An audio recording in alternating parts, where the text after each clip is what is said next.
حضرت علی علیہ السلام فرماتے ہیں اگر کوئی تم سے جلتا ہے تو بجائے غصہ ہونے کے ان کی جلن کی قدر کرو، کیونکہ یہی وہ لوگ ہیں جو تمہیں خود سے بہتر سمجھتے ہیں۔ بے وقوف ترین انسان وہ ہے جو اپنی بدکاری پر فخر کرتا ہے۔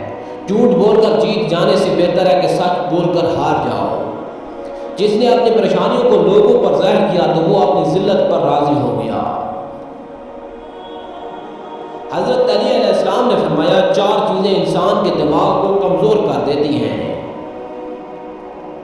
حضرت علی علیہ السلام سے پوچھا گیا یا علی علیہ السلام وہ کون سی عادتیں ہیں جو انسان کے دماغ کو کمزور کر دیتی ہیں؟ تو حضرت علی علیہ السلام نے فرمایا اے شخص جو انسان ان 4 عادتوں کو اپناتا ہے اس کا دماغ کمزور ہو جاتا ہے۔ اے شخص اگر اپنے دماغ کو تیز بنانا چاہتے ہو اور یہ چاہتے ہو کہ تمہارے دماغ کی صلاحیتیں بہتر سے بہتر ہونے لگیں تو ان 4 عادتوں سے دور رہنا۔ اللہ تمہارے دماغ کو تیز اور ہر بیماری سے دور رکھے گا۔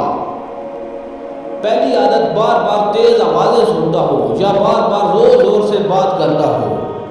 دوسری عادت کہ ہر تھوڑی دیر کے بعد کھانا کھاتا ہو۔ جو انسان زیادہ کھانا کھاتا ہے تو اس کا دماغ کمزور ہونے لگتا ہے۔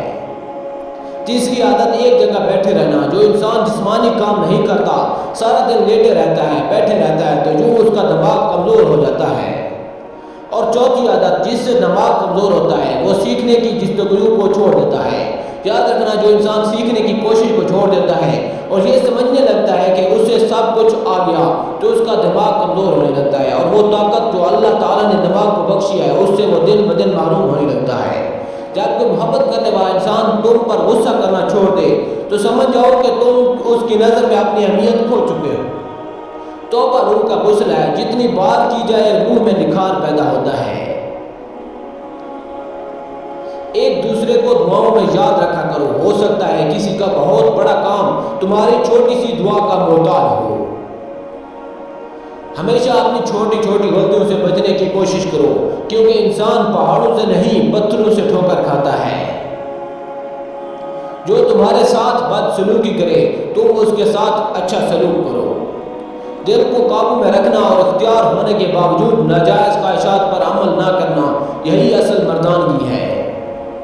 زندگی کے اصول خوبصورتی یہ نہیں کہ تم کتنے خوش ہو، بلکہ زندگی کی اصل خوبصورتی تو یہ ہے کہ دوسرے تم سے کتنا خوش ہیں۔ معافی مانگنا یہ ظاہر نہیں کرتا کہ آپ غلط اور دوسرا صحیح ہے، بلکہ یہ ظاہر کرتا ہے کہ آپ کو رشتے کی اہمیت آپ کی ادا سے بڑھ کر ہے۔